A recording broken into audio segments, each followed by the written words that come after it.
Hey there. So I bought this new contraption to hang my cell phone from my rearview mirror so that I could make some videos while I'm on my way to work, trying to make the best use of my time. So this is my trial run, and in the past when I bought little contraptions like this, the vibration has been a bit too much and not really usable, so we'll see how this one goes. But what I wanted to make a video about this morning is why it's a good time to actually get healthy. Now, don't hang up. Just think about things for a minute. So, because of the horrible diet and the stressful lifestyle of the modern American way, the average American over 40 is on 4 or more prescription medications.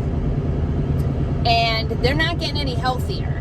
And so the medications might make their symptoms go away. The medications might make them look on their labs like nothing's actually wrong. But fundamentally, if they were actually healthy, there would be no need to take those medications.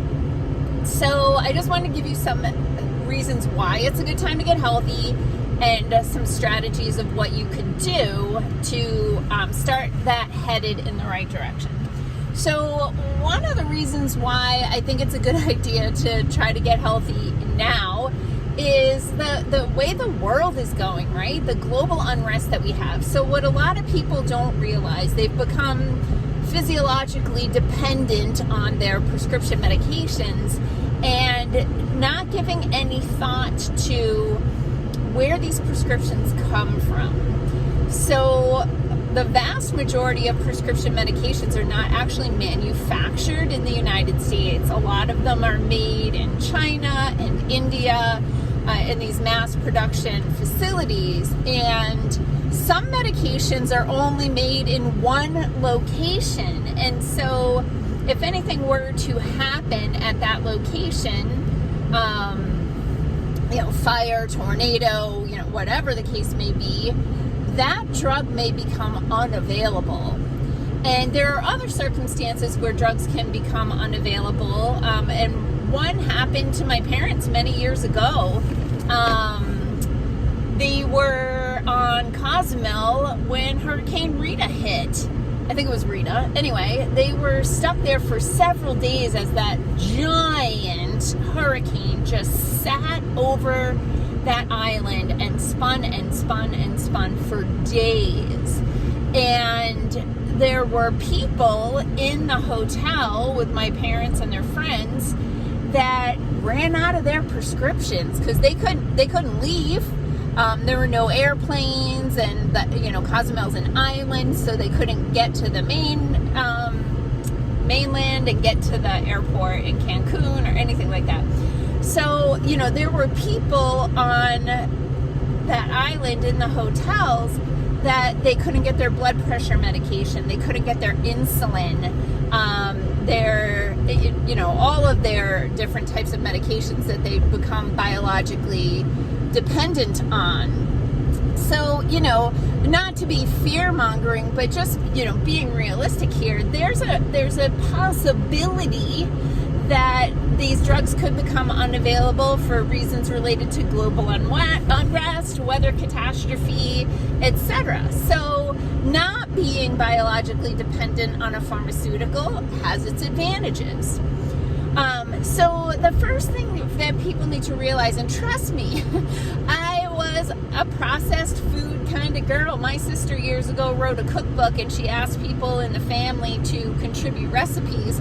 And my recipe was called 3 cans in a box, because I lived off opening cans and putting it into a thing of Rice-A-Roni or Hamburger Helper or Lipton noodles, all that crap. I lived on that crap for years. Of course, I was pretty unhealthy. But when I was in naturopath school and I was learning about the foundations of health, and I literally was like, oh crap, I'm going to have to learn how to cook. And I had no desire to learn how to cook. I didn't grow up really making anything from homemade, from scratch. But fast forward a couple of decades, and here I am. Like, cooking is my happy place. It's my meditation. I love the whole process of it, and then also like the experience of amazing food, and then also knowing that I'm nourishing my body and providing a lot of flavors. So if you want to start to get healthy, you're going to have to learn how to cook. Now, the great thing is, compared to when I was learning how to cook, there's so much great stuff on social media. I follow a bunch of different people on social media that just inspire me with recipe ideas.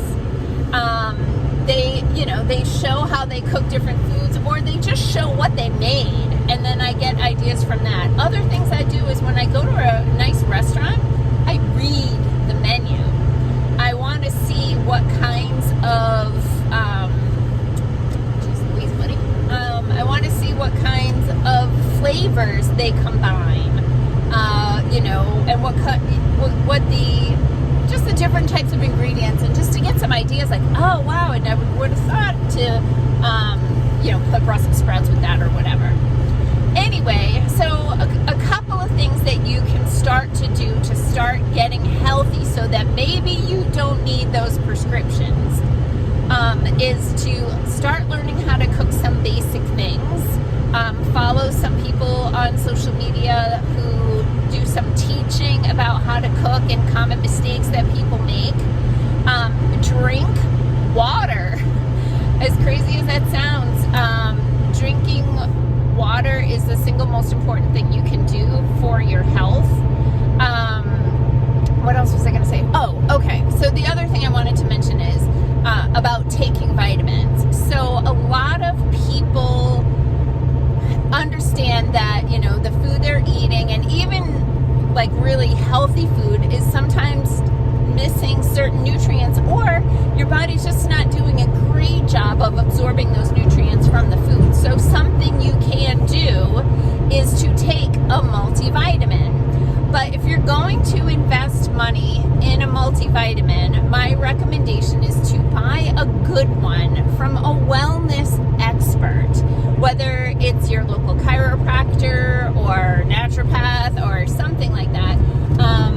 The crap you buy at CVS, Walgreens, etc., those like national brands that have advertisements in magazines, and I don't know if they do TV commercials for vitamins, but they definitely do them for do magazine ads and stuff. If the company has enough extra money to put an ad in like some magazine that you should take their one-a-day vitamin, then it's probably crap.